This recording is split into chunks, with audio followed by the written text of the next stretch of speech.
Good day everyone, especially to the panelists, advisors, and our co-researchers who attended virtual conversations. Before we start the presentation proper, allow us to introduce first ourselves. I am Jisrael Consolacion.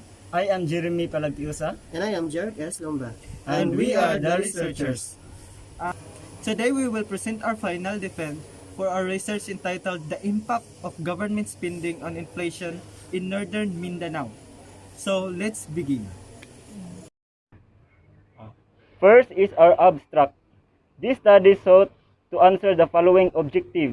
First, to determine the influence of government spending on inflation in the Region 10. Second, to identify the impact of overall expenditure on transportation, communication, education infrastructure, health infrastructure, electricity, and social infrastructure. The study aimed to assist various governmental sectors, not just the region, but the entire governing sectors in the country. Our introduction. Economists have spent a lot of effort attempting to figure out what causes inflation. According to the literature on the subject, economists have been successful in giving details about inflation sources. However, until recently, the relationship between inflation and other macroeconomic indicators such as government spending was continuous. Government spending fluctuates depending on the economy. The government must spend to achieve economic stability, stimulate or raise productivity, or increase investment according to the Keynesian position. Statement of the problem. The goal of this research is to see how government spending affects inflation. The research tried to answer the following critical question in order to gather all necessary knowledge, data, and information. First is to assess the impact of government spending on inflation in Region 10. Second is to provide forecast in inflation in Region 10. The significance of the study. The study findings will be advantageous to the following. Government and policymakers. Government and policymakers can benefit from the research.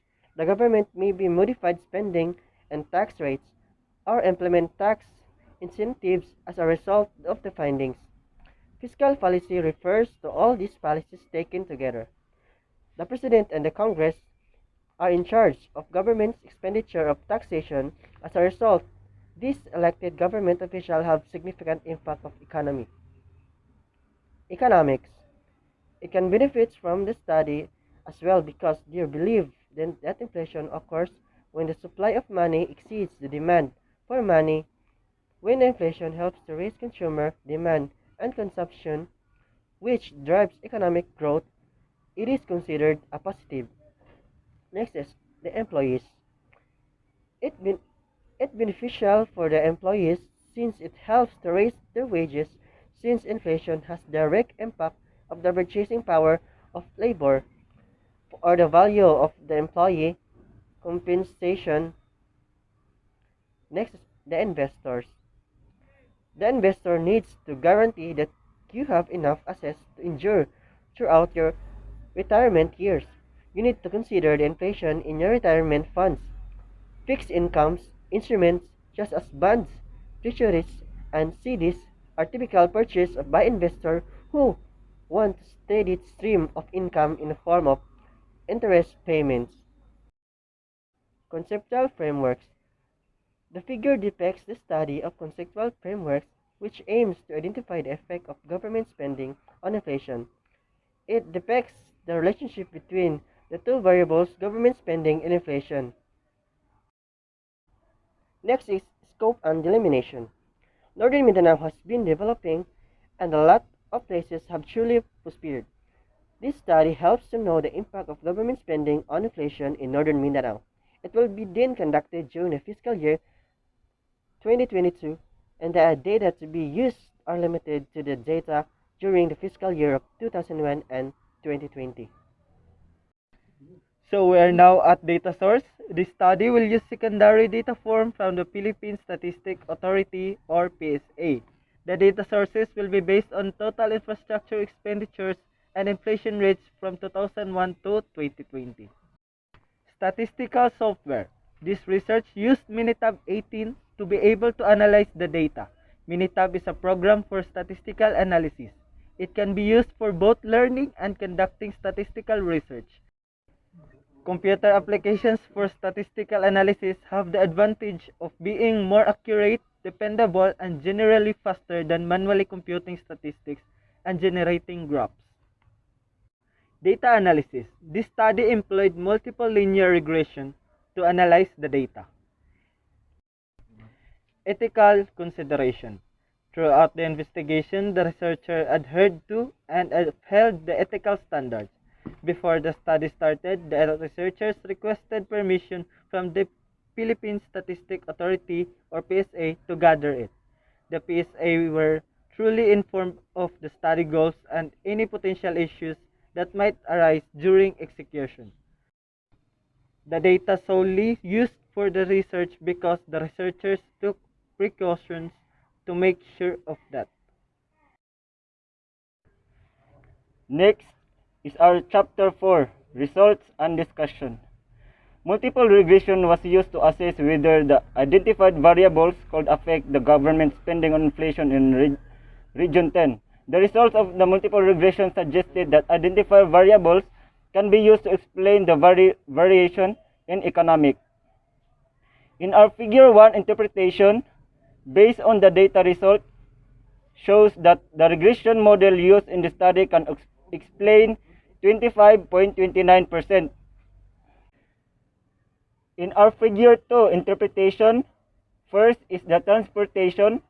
Based on the regression result, it is revealed that the government expenditure on transportation in the region has a positive relationship with the inflation rate. However, it is also revealed that the relationship between public expenditure on transport is not statistically significant at a significance level of 0.05. This means that transportation expenditure does not have a direct impact on inflation rate in Region 10.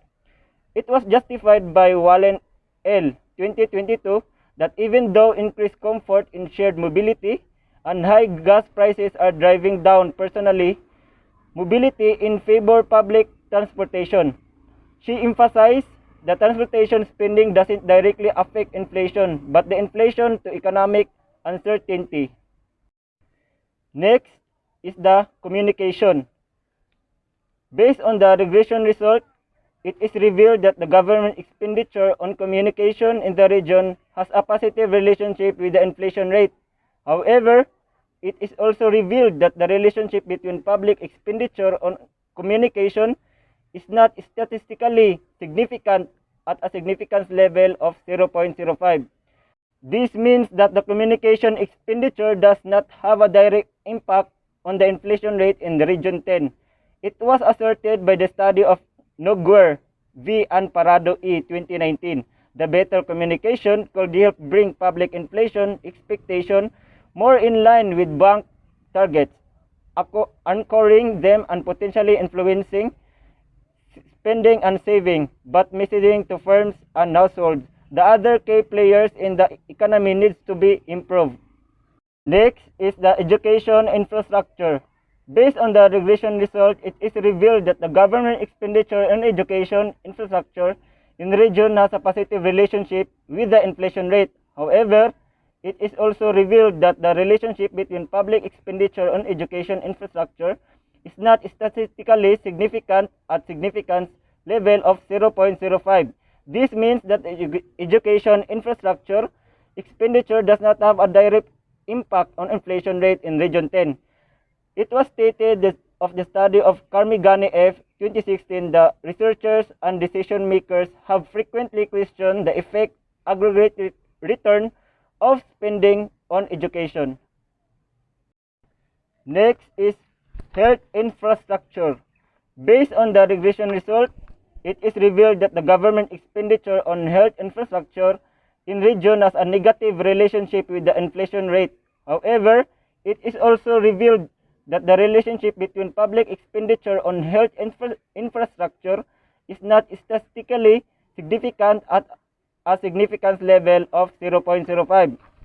This means that health infrastructure expenditure does not have a direct impact on the inflation rate in Region 10. Next is the electricity. Based on the regression result, it is revealed that the government expenditure on electricity in region has a negative relationship with the inflation rate. However, it is also revealed that the relationship between public expenditure on electricity is not statistically significant at a significance level of 0.05. This means that the electricity expenditure does not have a direct impact on the inflation rate in Region 10. It was showcased in the study of Bednar 2022 that electricity should be given more weight in the energy mix that determines inflation because it currently departs from the paradigm of monetary policy, has the potential to change inflation expectation, and has a greater impact on inflation than other energy mix components. And last, social infrastructure. Based on the regression result, it is revealed that the government expenditure in social infrastructure in region has a positive relationship with the inflation rate. However, it is also revealed that the relationship between public expenditure in social infrastructure is not statistically significant at a significance level of 0.05. This means that social infrastructure expenditure does not have a direct impact on the inflation rate in Region 10. It was indicated in the study by Locherer K. 2022 that the stage in their life cycle when central banks typically raise interest rates determine how higher inflation affects public-private partnerships for social infrastructure. Next is summary. Based on the interpreted data conducted by the Philippine Statistics Authority and some of the total infrastructure expenditures and inflation rates from 2001 to 2020. The researchers determined the result on how government spending impact inflation and the relationship of overall expenditure on different economic sectors. The impact of government's infrastructure spending on inflation is uncertain. It could be good, negative, or have no effect at all. Moreover, the impact of government expenditure infrastructure of inflation differed significantly based on the study region, methodology, proxy, and government expenditure and study period under consideration.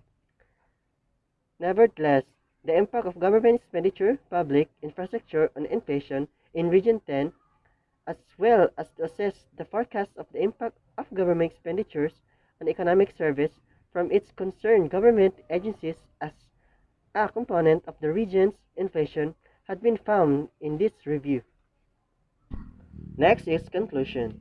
Based on the summary of findings, the impacts of government spending on inflation in Northern Mindanao, the infrastructure is recognized as a crucial component in transportation, communication, education, health, electricity, and social infrastructure. In terms of overall economic production, increased government infrastructure spending is predicted to result higher inflation rate in short term by stimulating demand in the long run by increasing overall productivity.